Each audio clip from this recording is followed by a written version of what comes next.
नमस्कार, मैं हूं मृत्युंजय कुमार झा और हमारा खास शो 75 साल तूफानी चाल, इसमें आपका स्वागत है। कभी आपने सोचा है कि आपके घर में जो पुराना सोना चांदी है उसे किस भाव पर खरीदा गया होगा? दादा दादी नाना नानी के ज़माने में सोने चांदी का भाव क्या रहा होगा? जब देश आज़ाद हो रहा था तब सोने चांदी की कीमत क्या होगी? ये सवाल हम सब के लिए इसलिए अहम है क्योंकि हर घर में कुछ न कुछ मात्रा में सोना पड़ा हुआ है। एक अनुमान के मुताबिक लोगों के घरों में करीब 20,000 टन सोने का स्टॉक पड़ा हुआ है। तो आइए निकल पड़ते हैं गोल्डन जर्नी पर और आपको दिखाते हैं कि गोल्ड के 75 सालों का सफ़र कैसा रहा है और साथ ही अब आगे यहाँ से गोल्ड की चाल कैसी रहेगी, क्योंकि 75 सालों में गोल्ड की तूफानी चाल रही है। क्या ये तूफानी चाल आगे भी कंटिन्यू रहेगी या ये चाल अब थोड़ी सुस्त पड़ जाएगी? इस पर डिटेल में बात करेंगे। उससे पहले देखिए ये खास रिपोर्ट।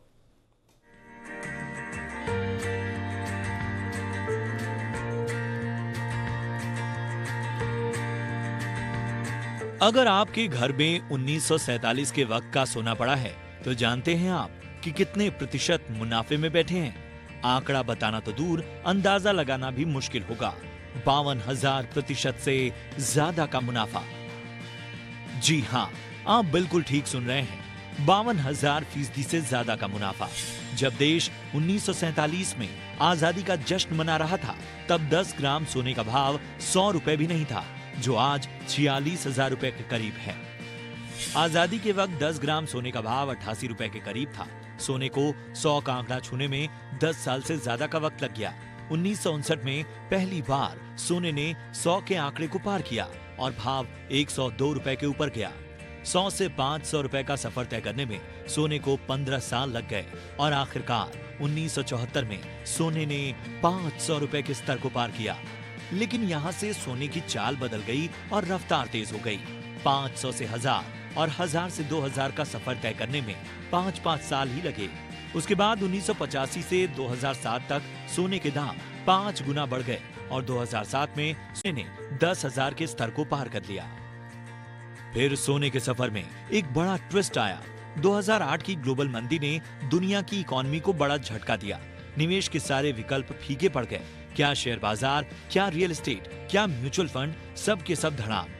लेकिन उस वक्त सोना मंदी का सबसे बड़ा हीरो, संकट काल का सबसे बड़ा साथी बनकर सामने आया और 2008 की मंदी में सोने ने 25% से ज्यादा का रिटर्न देकर सबको चौंका दिया।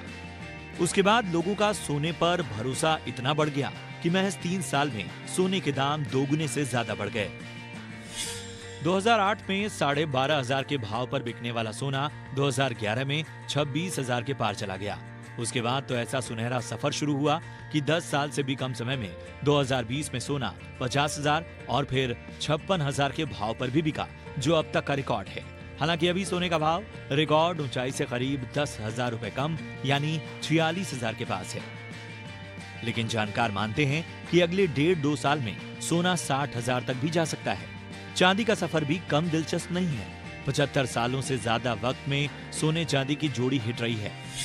आजादी के वक्त 107 रुपए में 1 किलो चांदी मिल जाती थी। अभी 1 किलो चांदी खरीदने के लिए आपको 62,000 रुपए से ज्यादा खर्च करने होंगे। पिछले साल चांदी का भाव 78,000 के करीब पहुंच गया था।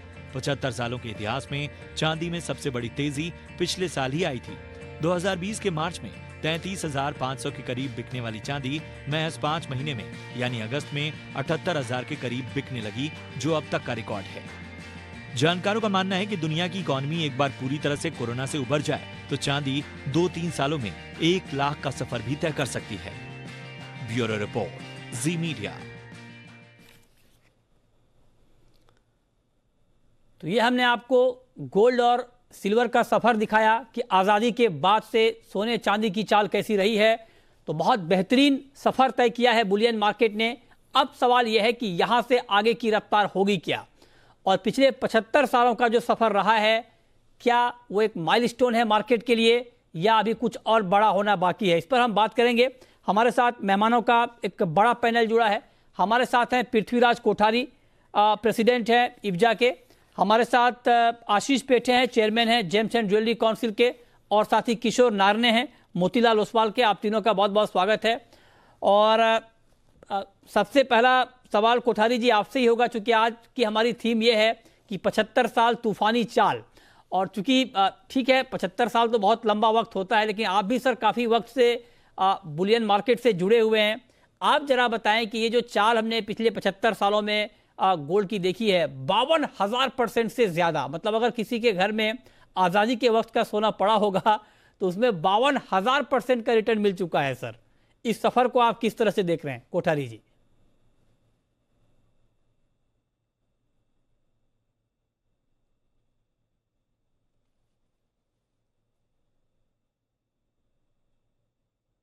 पहले तो सभी दर्शकों को सादर जय जिनेंद्र। सबसे बड़ी अगर आप सोने की चाल देखोगे तो मैं आज 41 इयर्स मुझे इस इंडस्ट्री में हो गया है। 41 साल से मैं सोने को देख रहा हूँ। और सोना लोगों की एक 400 साल की अगर आप हिस्ट्री भी देख उठा के देखोगे ना, तो जो सोने का मोह है इंडिया में, जो लोगों के प्रति, जो सोने का जो लोगों के प्रति इतना मोह है, वो आज भी उसकी चमक उतनी ऐसी ही बरकरार है। अगर सोना 50,000 होए कि 60,000 होए कि 1 लाख रुपया होए, फिर भी सोना कोई लोग बेचने नहीं आते और उसकी वैल्यूशन भी नहीं निकालते कि रीवैल्यू मैं करो मेरे सोने की या मैं उसको निकालो। मतलब इनको सोना एक तो यूज में होता है, पहनने में भी है, यूज में आता है, और आगे अपने को बर्थ से लेके डेथ तक सोने की जरूरत होती है, तो उसमें भी उनको एक्यूमुलेटेड करते रहना पड़ता है। तो हर जगह पे सोने की यूज होती है। और रिटर्न सोना नो डाउट, पहले इसको करेंसी के अगेंस्ट में हैज करते थे, आज की डेट में अभी करेंसी के सामने सोना हैज होने नहीं लग गया है। QIA नोट प्रिंट होने लग गए हैं, उस हिसाब से इन्फ्लेशन इतना बढ़ते गया। इन्फ्लेशन बढ़ने से सोने की प्राइस, मतलब रुपए की वैल्यू कम होती गई, डॉलर की वैल्यू देखो या किसी की भी, तो उस हिसाब से गोल्ड में सबसे ज्यादा इफेक्ट आया है।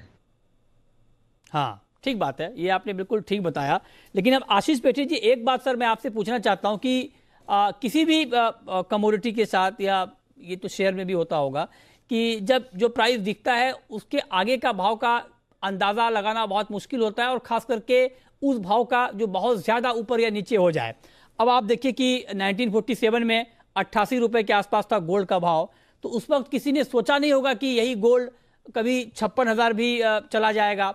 जैसे कि आज अगर मान लीजिए 46,000 है, तो आगे की कल्पना करना बहुत मुश्किल है कि आगे क्या कभी गोल्ड का भाव 5 लाख होगा क्या, 10 लाख होगा क्या। अगर ये सवाल अभी कोई खड़ा करे पूछे तो लोग हंसेंगे कि कैसे हो सकता है ये, लेकिन मतलब ऐसा होता है, गोल्ड में भी हुआ है। तो मैं आपसे जानना चाहता हूं सर कि जब 47 का 88 रुपये का गोल्ड, अब पहले 56,000 हुआ, अब 40,000 है, आप जरा बताएं सर कि क्या आगे का सफर भी गोल्ड का ऐसा ही रहेगा क्या, या आपको लगता है कि कहीं ना कहीं एक ठहराव वाली बात भी गोल्ड में अब है, और शायद इतनी रफ्तार गोल्ड में अब ना दिखे अभी अगले कुछ सालों में? नमस्ते मृत्युंजय जी और बाकी सब पैनलिस्ट को। आपने सही कहा कि जिस रफ्तार से पिछले 75 सालों में सोना दौड़ा है वो थोड़ा अचरज करने लायक है। लेकिन उसकी जो रफ्तार है वो जानने के पहले हम किस कमोडिटी के बारे में बात करें वो थोड़ा संक्षेप में जान ले। सोने का महत्व पिछले 5,000 सालों में क्यों है? क्योंकि इंडिस्ट्रक्टिबल है सर, इसको डिस्ट्रॉय नहीं कर सकते हम। इम्पॉसिबल टू क्रिएट, इसको कोई नया क्रिएट नहीं कर सकता, या काउंटरफेट इसका डुप्लीकेट नहीं बना सकता। तो इसीलिए इसका वैल्यू 5,000 सालों से बरकरार रहा हुआ है। और ये सिविलाइजेशन में उसको, हमारे संस्कृति में इसको इतना इंटरमिंगल हो गया। जो पीपल इन द नॉर्थ है उन्होंने कहा है कि जन्म के साथ मरण तक सब चीज में आप उसको आप क्या कहते हो, अक्यूमुलेट करते रहो, क्योंकि इसमें इकोनॉमिक वैल्यू इस गोल्ड में छुपी हुई है। उसमें इकोनॉमिक वैल्यू क्या छुपी हुई है? तो ये स्टोर ऑफ वेल्थ है, और ये ऐसा वेल्थ है जो पोर्टेबल है, मैं कहीं भी स्टेल्थीली लेके जा सकता हूँ, ऐसा ये वेल्थ है। ये हेज अगेंस्ट इन्फ्लेशन है।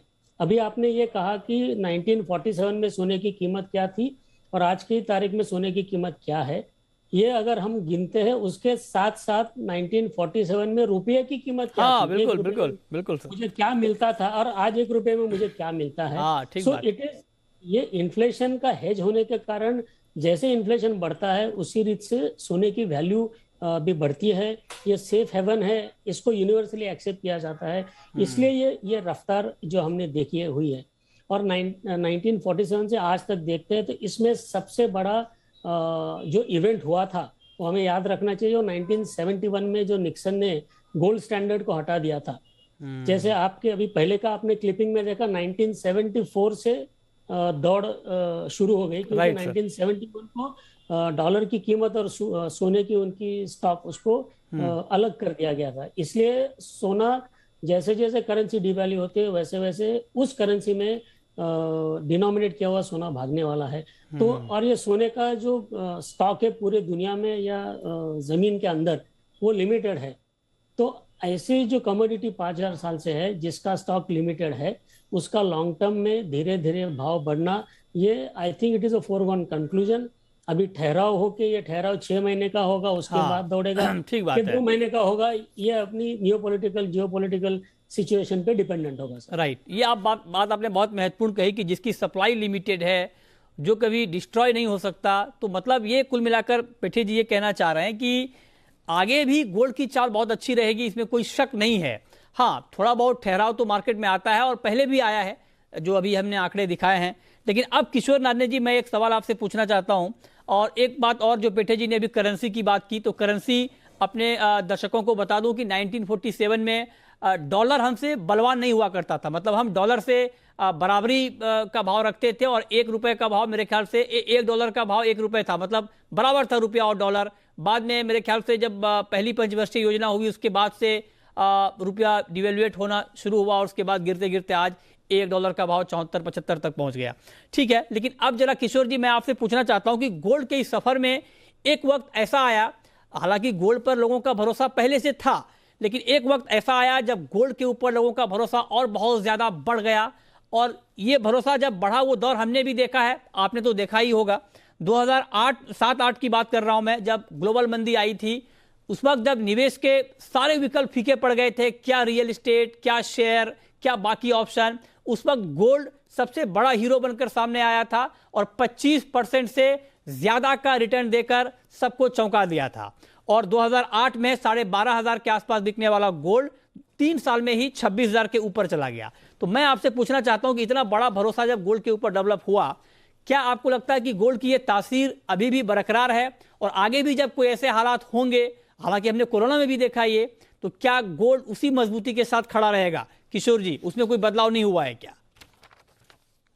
बिल्कुल मृत्युंजय, आई थिंक यहाँ पे 2 चीज एक ध्यान रखना चाहिए। वन इज, जैसा आपने बताया कि जब भी ग्लोबल मंदी आया था 2008 की आप बात किया है, कि जब सारे एसेट क्लासेस पीछे पड़ गए थे, गोल्ड अपना कमाल दिखाया, और वहां से लेकर जो तेजी का जो रफ्तार बना था, वो जो शुरुआत हुआ था कि एज ए सेफ हेवन, उसके बाद धीरे धीरे इकोनॉमिक प्रिंसिपल्स जो है कि गोल्ड, जो बेसिकली गोल्ड एक करेंसी है, it's no more a commodity. Actually वो कमोडिटी कभी नहीं था। अपना इतिहास में भी गोल्ड करेंसी और सिक्के के से यूज करते थे, और उसी करेंसी को आप होल्ड करने के लिए अलग अलग आप उसका तरीके से आप होल्ड कर सकते थे। बट जो करेंसी का जो वैल्यू होता है वो फिएट करेंसीज में नहीं होता है, which is that's why gold को रियल या असली करेंसी जो बोलते हैं, और बाकी जो है एक करेंसी नोट है, उसका वैल्यू ऊपर नीचे होता रहता है। तो उस वैल्यू के हिसाब से आप मेजर करेंगे, जिसका जो मान होता है वो जो फ्लक्चुएट हो रहा है, उसके वजह से आपको सोने के भाव में आपको अंतराल दिखता है। बट अगर लॉन्ग टर्म में आप कोई भी देख लीजिए, लास्ट 30 साल का देख लीजिए, जैसा आप जो नंबर्स फ्लैश कर रहे हैं, 75 साल में 52,000% है। आप अगर CAGR उसको कैलकुलेट करते हैं, 8.5 से 9% के आसपास का CAGR आता है। आप इवन लास्ट 30 इयर्स का भी देख लीजिए, लास्ट 20 साल का भी देख लीजिए, 2000 से 2020 का जो भी आप जो 800% का रफली जो कैलकुलेशन होता है, again it comes to around 8.5 to 9% के आसपास CAGR। तो बेसिकली जब भी आपका जो असली मनी है वो कम से कम आपको 10% से आपका एसेट को बढ़ाते जाएगा। आप कोई भी टाइम फ्रेम पे देख लीजिए, गोल्ड 10% लॉन्ग टर्म रिटर्न हमेशा देता है। जब आपको जो नॉर्मल करेंसी 10% से ज्यादा आपको इंटरेस्ट रेट दे सकता है, उस टाइम गोल्ड अनअट्रैक्टिव बनेगा। जब तक आपका इंटरेस्ट रेट्स 10% के नीचे है या 8% के नीचे है, तब तक गोल्ड में फायदा ही रहेगा। बेसिक कैलकुलेशन है, बिकॉज इट इज मनी। तो आप मनी को मनी के साइड से अगर देखेंगे, मेरे पास दो तरीके के करेंसी रखने के लिए है। एक करेंसी में मुझे 4% इंटरेस्ट मिलता है, दूसरे परसेंट में मेरे को 9% इंटरेस्ट मिलता है, तो मैं किस में रखूं पैसा? तो बेसिकली गोल्ड में रखना चाहता हूं। तो इस तरीके में अगर देखेंगे आप, तो गोल्ड हमेशा फायदेमंद होता है, बिकॉज उसका वैल्यू कम नहीं होता है, ऊपर से एक्चुअली आपको इंटरेस्ट आपको लॉन्ग टर्म में मिलता रहता है। ये बात ठीक है। हमारे साथ तीनों खास मेहमान बने हुए हैं। कोठारी जी, अब मैं आपसे पूछना चाहता हूं सर, गोल्ड के इतिहास को देखते हुए, क्योंकि किसी भी वक्त ऐसा नहीं रहा कि गोल्ड ने बहुत निराश किया हो। ठीक है, थोड़ा बहुत शॉर्ट टर्म में कभी दाम कम हो जाते हैं, लेकिन मतलब अगर लॉन्ग टर्म का नजरिया देखा जाए, हमारे पास तो अलग अलग सालों के डेटा है आज़ादी के बाद के। 75 सालों में 52,000%, 50 सालों में करीब करीब 24,000%, 25 सालों में 800%, 10 सालों में 76%। तो मैं आपसे सर समझना चाहता हूं कि इतिहास को देखते हुए आगे की प्लानिंग हमें गोल्ड में कैसी करनी चाहिए? मतलब ये हमें क्या सीख देता है गोल्ड की ये चाल, कि जो लोग आगे गोल्ड में पैसा लगाना चाहते हैं उनके लिए क्या तरीका ठीक रहेगा, किस तरह से वो इन्वेस्टेड रखें अपने आप को गोल्ड में? सर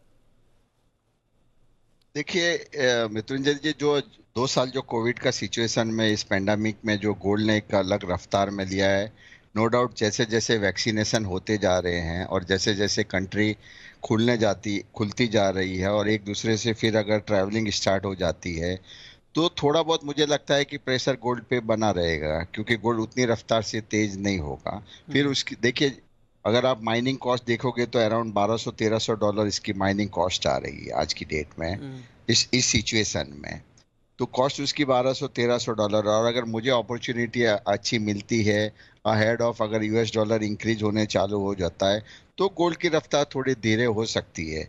और इसके बावजूद अगर और कुछ भी अनसर्टेनिटी होती है या जियोपॉलिटिकल टेंशन होता है या इन्फ्लेशन इनका और बढ़ जाता है, तो करेंसी की इनकी वैल्यू और गिर जाती है, अपना रुपया डेप्रिसिएट हो जाता है। अगर इक्विटी मार्केट सपोज अगर टूट जाती है, तो गोल्ड के ऊपर भारी मात्रा में उसका सीधा इफेक्ट आ जाता है, क्योंकि गोल्ड को हर लोग कोई करेंसी के सामने हेज करते हैं, कोई ऑयल के साथ हेज करते हैं, कोई इक्विटी के साथ में हेज करते हैं। तो एक पैरेलल करेंसी है जिसको हेजिंग इंस्ट्रूमेंट, बहुत सी इंश्योरेंस कंपनियां हेज करती है अगर डॉलर वीक चला जाए तो इस तरह की ये पैरेलल करेंसी के सामने, पैरेलल जो इनकी जो भी इकोनॉमी होती है उसके सामने गोल्ड को हेज करके रखते हैं। और लास्ट आपने देखा होगा कि 2 साल के अंदर, जो इस कोविड सिचुएशन के अंदर जो लोग गोल्ड बाय नहीं करते थे अपने पोर्टफोलियो में, जैसे म्यूचुअल फंड है, दूसरे बहुत से फंड है, उन लोगों ने भी गोल्ड उसके अंदर पोर्टफोलियो में उसको एक्यूमुलेट करना चालू कर दिया। उससे ऐसा हो गया कि गोल्ड जो पार्क होते गया वो सेफ हैंड में पार्क होते गया है। और जैसे आपने देखा कि सेंट्रल बैंक भी बाइंग करना चालू करती, जैसे प्राइस नीचे जाता है तो डॉलर इन्फ्लेशन के हिसाब से सेंट्रल बैंक भी गोल्ड बाइंग करना चालू करती है। तो उस हिसाब से प्राइस मुझे नहीं लगता है कि ज्यादा नीचे जा सकता है। हाँ, ठीक बात है। तो मतलब आप कह रहे हैं कि किसी भी तरीके से लेकिन गोल्ड में आपका निवेश चलता रहना चाहिए। अब पेठे जी एक बात बताएं सर, कि गोल्ड पर इंपोर्ट ड्यूटी जनवरी 2012 में पहली बार ऐसा हुआ कि 300 रुपए की जगह 2% की इंपोर्ट ड्यूटी लगाई गई गोल्ड पर, और उसके बाद बढ़ते बढ़ते 12.5% तक गई और अब घट के 7.5% आ गई है। मैं आपसे पूछना चाहता हूं सर, चूंकि आप ज्वेलर हैं, आप लोगों के लिए कितना कुछ बदला है इन सालों में? आप लोगों के कामकाज का तरीका कितना बदला है? और चूंकि कंज्यूमर के पास जो गोल्ड है वो मोस्टली ज्वेलरी के फॉर्म में है सर, तो आप जरा बताएं कि क्या ज्वेलरी खरीदना पहले के मुकाबले, मैं प्राइस की बात नहीं कर रहा हूं, प्राइस तो बढ़ा ही है, तरीका आसान हुआ है या थोड़ा टफ हुआ है? इसमें 2-3 चीज़ों का समझना ज़रूरी है कि जो बिजनेस मॉडल जिस रीत से बिजनेस ज्वेलर्स का होता था, उसमें पिछले 75 सालों में बहुत सारा अंतर आया है। पहले तो जैसे मॉम एंड पॉप स्टोर कहते हैं, जहाँ हम कॉमन भाषा में इसको फैमिली ज्वेलर कहते थे। वो फैमिली ज्वेलर का बिजनेस होता था, जो अपने हर एक कस्टमर को फर्स्ट नाम से पहचानते थे, वो बिजनेस होता था। धीरे धीरे जैसे जैसे इकोनॉमी ओपन होती गई, वैसे वैसे मल्टीपल स्टोर, हर एक फैमिली ज्वेलर 2-3 स्टोर करने लगा। उसके बाद आगे चल के आज कॉर्पोरेट, बड़े बड़े कॉर्पोरेट्स आ गए जिनके 100-200 स्टोर आते हैं। उसके आगे चल के जो बाइंग होता है वो मॉडल में ऑनलाइन मॉडल अब ऐड हो चुका है, जबकि लोग ऑनलाइन में बाइंग करते हैं, उसके जाके आगे जाके अभी फिजिटल हो गया है। मतलब लोग ऑनलाइन भी देखते हैं और फिजिटल स्टोर भी करते हैं।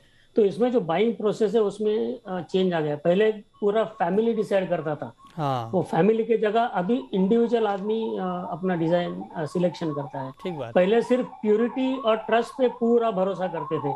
Only decision making point was purity and trust. आज design has become number one. ठीक बात। और पहले जो फिजिकल स्टोर में जाके पूरा सिलेक्शन होता था, आज 90% डिसीजन मेकिंग ऑनलाइन होता है। जो एक्सप्लोरिंग का प्रोसेस होता है वो हम कहते हैं, वो एक्सप्लोर ऑनलाइन होता है। सिर्फ लास्ट का 10% है वो स्टोर में जाके होता है। और दूसरा जो पृथ्वीराज जी ने कहा इन्वेस्टमेंट के बारे में, और नारने जी ने कहा कि इट्स करेंसी, तो ये एक सबसे महत्वपूर्ण बात है कि जो इंडेक्स है या रुपया है सब है, वो इकोनॉमिकली एजुकेटेड लोग ये कर सकते हैं। लेकिन जिसको इकोनॉमिक एजुकेशन नहीं है उनके लिए गोल्ड इज द बेस्ट। ये आंख बंद करके वो ले सकते हैं। ये बहुत बड़ी बात है, ये बहुत बड़ी बात है जो बात पेठे जी ने कही कि बाकी अगर आप निवेश करते हैं तो वहां पर आपके पास थोड़ी बहुत जानकारी होनी चाहिए, मतलब आपके पास अलग अलग चीजों की। लेकिन पेठे जी कह रहे हैं कि जो लोग पढ़े लिखे नहीं भी हैं, गोल्ड उनके लिए भी सेफ इन्वेस्टमेंट है। ये बहुत बड़ी बात है। किशोर जी, आखिरी सवाल सर आपसे, गोल्ड के साथ साथ चांदी ने भी शानदार परफॉर्म किया है। 107 रुपए में 1 किलो चांदी मिलती थी 1947 में, अब 62,000 रुपए से ज्यादा देने पड़ रहे हैं। 2020 में तो 78,000 तक भाव चला गया था। तो आप बताएं सर, चांदी की चाल जो रही है और आगे जो रहने वाली है उसके ऊपर, किशोर जी।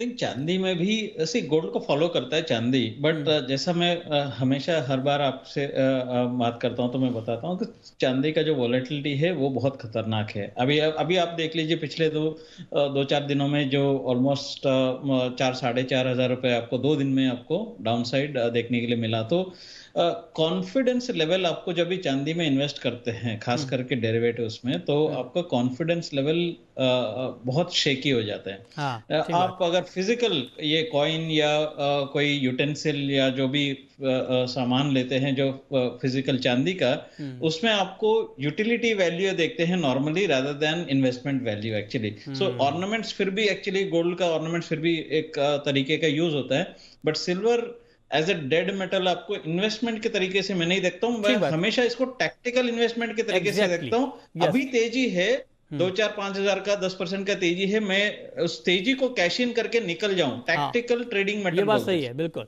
बिल्कुल। ये बहुत बहुत महत्वपूर्ण बात है जो आपने कही कि गोल्ड और चांदी दोनों की चाल ठीक रही है, एक साथ चलते भी हैं। लेकिन हाँ, गोल्ड ज्यादा भरोसेमंद है। गोल्ड आप खरीद कर एक लाइन में ये कि आप निश्चिंत हो सकते हैं, लेकिन चांदी खरीद कर आप निश्चिंत ना रहें, उसको बार बार देखते रहें और सोचते रहें कि अब उसमें क्या नई प्लानिंग करनी है। बहुत शुक्रिया किशोर जी आपका, पेठे जी आपका और पृथ्वीराज कोठारी जी आपका हमारे साथ इस खास चर्चा में जुड़ने के लिए और बताने के लिए कि 75 साल के इस शानदार सफर के बाद अब आगे की चाल बुलियन मार्केट की क्या होगी।